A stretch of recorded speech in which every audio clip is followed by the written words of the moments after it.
አንዳንድ ሴቶች ግን ማለት ነው እግዚአብሔርን ቦታችሁን እወቁ።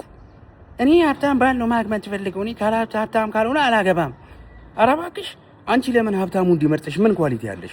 ቆንጆ ነሽ አይደለሽም? ድንግል ነሽ አይደለሽም? እና ምንድነው አንቺ እንድትመረጪ የሚያደርግሽ ነገር?